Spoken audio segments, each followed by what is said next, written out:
कम लागत वाली वाहक इंडिगो भारत के नए नोएडा अंतर्राष्ट्रीय हवाई अड्डे के लिए पहली एयरलाइन भागीदार बनने के लिए तैयार है, जब यह अगले साल के अंत तक परिचालन का पहला चरण शुरू करेगी।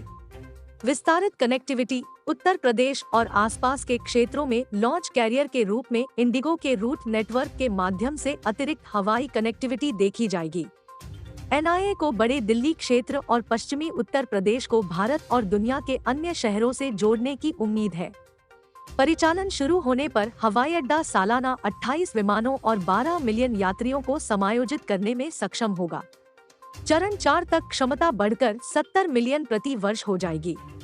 इंडिगो के सीईओ पीटर एल्बर्स के अनुसार इंडिगो और हवाई अड्डे के बीच हस्ताक्षरित एक समझौता ज्ञापन परिचालन क्षमता, ग्राहक सेवा में वृद्धि और बेहतर व्यावसायिक अवसरों को संबोधित करेगा।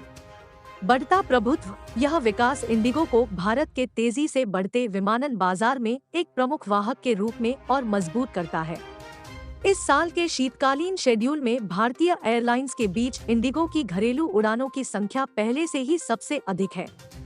एयरलाइन के पास ऑर्डर पर रिकॉर्ड 500 एयरबस नैरोबॉडी जेट भी है और वह बोइंग के वाइड बॉडी विमानों के साथ अपने विकल्प तलाश रही है।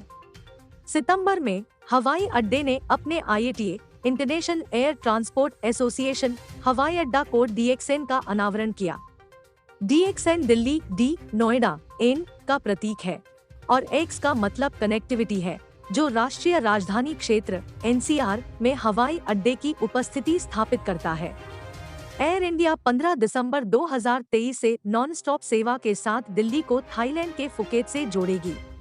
प्रारंभ में सप्ताह में 4 बार परिचालन जनवरी 2024 से आवृत्ति दैनिक उड़ानों तक बढ़ जाएगी। फुकेत कथित तौर पर 4 नए अंतर्राष्ट्रीय गंतव्यों में से पहला है, जिसे एयर इंडिया ने मार्च 2024 के अंत तक लॉन्च करने की योजना बनाई है।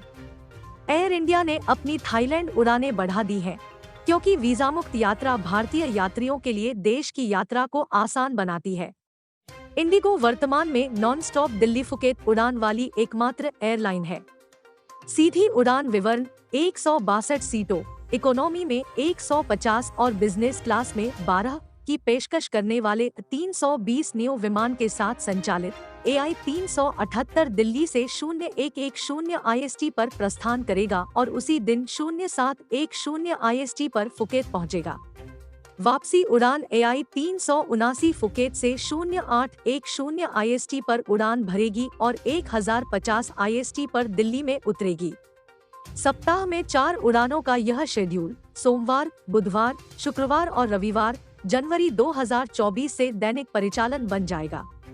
एयर इंडिया वर्तमान में बैंकॉक के लिए प्रति सप्ताह 26 उड़ानें संचालित करती है, जिसमें दिल्ली और मुंबई से दैनिक नॉन-स्टॉप उड़ानें और कोलकाता से प्रति सप्ताह 6 उड़ानें शामिल है। बैंकॉक एयरवेज के साथ एयर इंडिया की इंटरलाइन साझेदारी यात्रियों को थाईलैंड, लाओस और कंबोडिया में अतिरिक्त गंतव्यों से जोड़ती है। अकासा एयर अपने नेटवर्क का विस्तार पोर्ट ब्लेयर तक कर रही है। एयरलाइन अब चेन्नई के माध्यम से बेंगलुरु और पोर्ट ब्लेयर के बीच दैनिक उड़ानें शुरू करेगी, जिससे लोकप्रिय पर्यटन स्थल और इन 2 प्रमुख शहरों के बीच यात्रा आसान हो जाएगी। यात्री अपनी उड़ानें अकासा एयर की वेबसाइट, एंड्रॉइड और iOS के लिए मोबाइल ऐप या विभिन्न ऑनलाइन ट्रैवल एजेंसियों के माध्यम से बुक कर सकते हैं। वर्तमान संचालन पिछले साल अगस्त में लॉन्च किया गया। अकासा एयर वर्तमान में 16 भारतीय गंतव्यों में 750 से अधिक साप्ताहिक उड़ानें संचालित करता है। अंतर्राष्ट्रीय उड़ानें। एयरलाइन जल्द ही अंतर्राष्ट्रीय परिचालन शुरू करेगी, क्योंकि इसे सऊदी अरब में रियाद और जेद्दा, कतर में दोहा और कुवैत के लिए उड़ान अधिकार प्राप्त हुए हैं। बेड़े का विस्तार। 20 विमानों के मौजूदा बेड़े के साथ अकासा को इस वित्तीय वर्ष के अंत तक 25 विमान होने और अगले वित्तीय वर्ष के अंत तक 15 और विमान जोड़ने की उम्मीद है।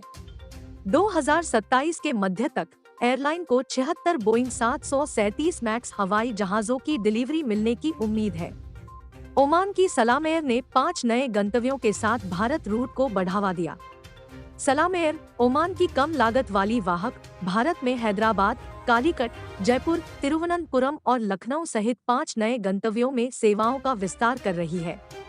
एयरलाइन के रूट लॉन्च की घोषणा के अनुसार सल्तनत ओमान के नागरिक उड्डयन प्राधिकरण (CAA) द्वारा समर्थित बेहतर ओमान भारत कनेक्टिविटी यात्रियों के लिए प्रतिस्पर्धी बाजार की गतिशीलता और विकल्प जोड़ती है।